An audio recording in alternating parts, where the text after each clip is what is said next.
to Statisticspedia. Now today's topic is time series.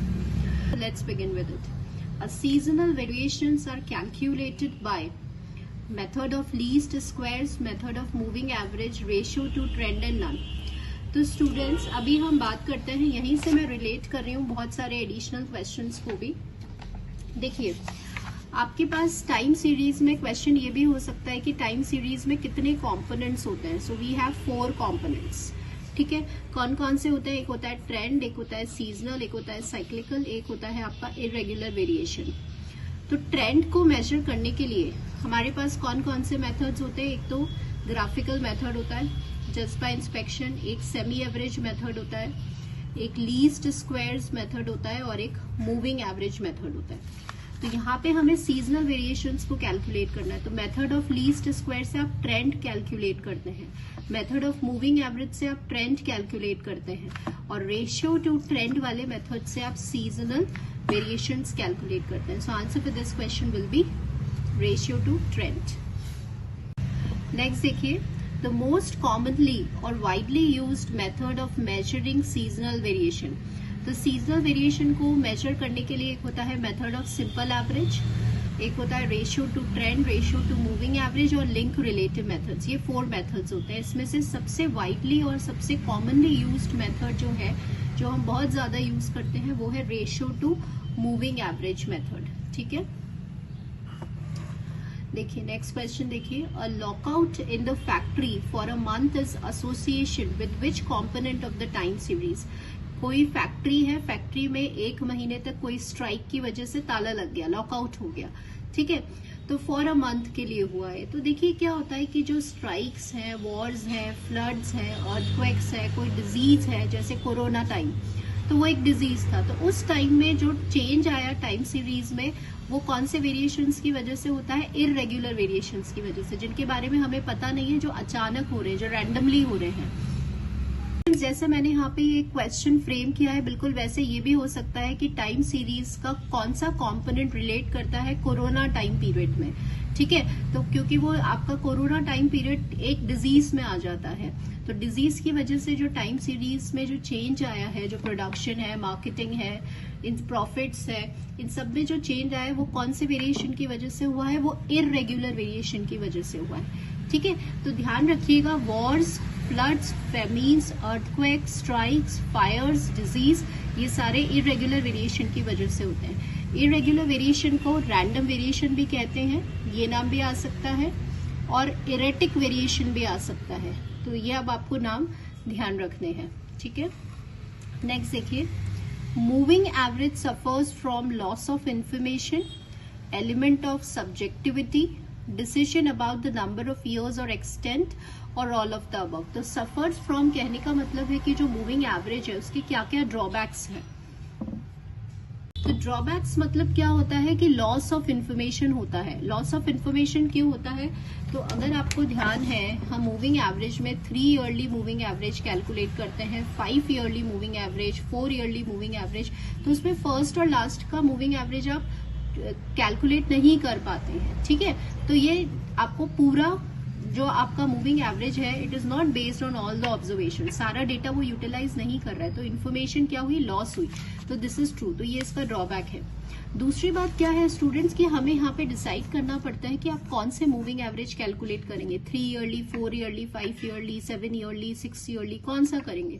ठीक है, तो ये भी एक एलिमेंट ऑफ सब्जेक्टिविटी है. ये इन्वेस्टिगेटर के ऊपर डिपेंड करता है, और कितने नंबर्स ऑफ ईयर्स या एक्सटेंट क्या होना चाहिए, ये डिसीजन भी लेना पड़ता है. तो ये सारे ही इसके मूविंग एवरेज के ड्रॉबैक्स हैं. So answer for this question will be all of the above.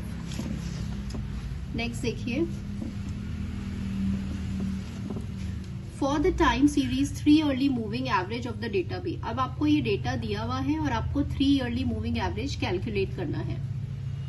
So this data is being given to you, and ये 3 ईयरली मूविंग एवरेज के आंसर्स हैं. अभी हम कैलकुलेट करना सीखेंगे. ये मैंने डेटा लिख लिया है. 3 ईयरली मूविंग एवरेज कैलकुलेट कैसे करते हैं? आपको पहले 3 साल को ऐड करना है.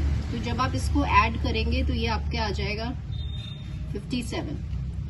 फिर आपको एक को छोड़ना है और इन 3 को ऐड करना है. तो जब आप इन 3 को ऐड करेंगे तो आपके पास इसका सम आ जाएगा 75.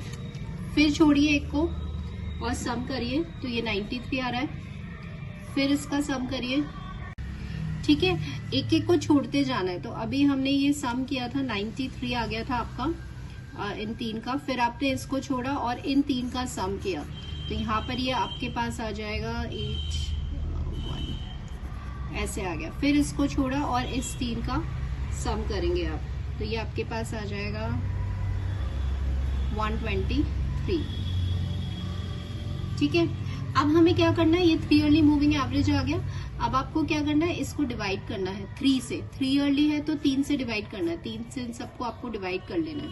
तो वंस यू विल डिवाइड तो 19 आ रहा है, 25, 31 एंड 7 एंड दिस इज 41। तो 19 चेक करेंगे, 19, 25, 31, ये नहीं होगा, 37, 25, 31, 37 and 41। This is the answer for this question, ठीक है। तो ये इसका मूविंग एवरेज हो गया। सो स्टूडेंट्स, अगर आपसे 5 ईयरली मूविंग एवरेज बोल रहे हैं तो 5 वैल्यूज लीजिए, 5 ऑब्जर्वेशंस लीजिए, उसका सम कीजिए, फिर एक एक छोड़ते जाइए, फिर 5 वैल्यूज लीजिए और उसको 5 से डिवाइड कर दीजिए, ठीक है। ऐसे हम इसको कैलकुलेट करते हैं। नेक्स्ट देखिए, the ratio to trend is a measure of dash of the time series. तो मैंने अभी हमने रिवाइज किया है कि रेशियो टू ट्रेंड मेथड है, रेशियो टू मूविंग एवरेज है, लिंक रिलेटिव है और सिंपल एवरेज है। ये इससे आप क्या मेजर करते हैं, इससे आप मेजर करते हैं seasonal variation. So answer for this question will be seasonal variation. Next question देखिए, to which component of time series the term recession is attached. तो स्टूडेंट्स, अभी हमने क्या है, आपने साइक्लिकल वेरिएशंस पढ़े हैं। साइक्लिकल वेरिएशंस को ध्यान रखिएगा, 4 फेज साइकिल के नाम से भी जाना जाता है और बिजनेस साइकिल भी बोला जाता है, ठीक है। इन्हें साइक्लिकल वेरिएशन कहते हैं। तो ये इसमें क्या होता है, 4 स्टेजेस होती है, जैसे प्रॉस्पेरिटी या बूम, है ना।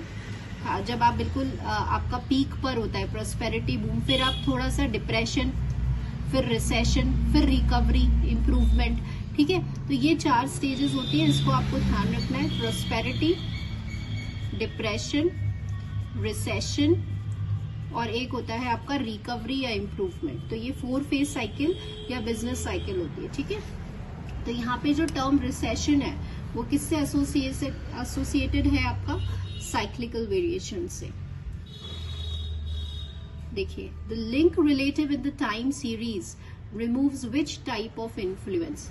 तो लिंक रिलेटिव मेथड से आप क्या कैलकुलेट करते हैं, सीजनल वेरिएशंस या सीजनल मूवमेंट्स को आप कैलकुलेट करते हैं। कि यहाँ पे जो मैं बताती जा रही हूँ, ये बहुत सारे क्वेश्चंस फ्रेम हो सकते हैं आपके। आपका जो मॉडल, आपके पास 2 मॉडल होते हैं टाइम सीरीज के। ये भी एक क्वेश्चन आ सकता है कि टाइम सीरीज में कितने मॉडल्स होते हैं, तो 2 मॉडल्स होते हैं। कितने कंपोनेंट्स होते हैं, 4 कंपोनेंट्स होते हैं। कौन कौन से मॉडल होते हैं, एक होता है मल्टीप्लिकेटिव मॉडल और एक होता है एडिटिव मॉडल। फ्रीक्वेंटली या वाइडली यूज मॉडल कौन सा होता है, ये वाला, ठीक है।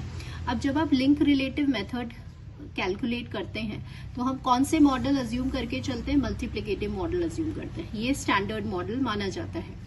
आपको ये कैलकुलेट करना है तो आपको किसको हटाना है, ट्रेंड को, साइक्लिकल और इरेगुलर वेरिएशंस को।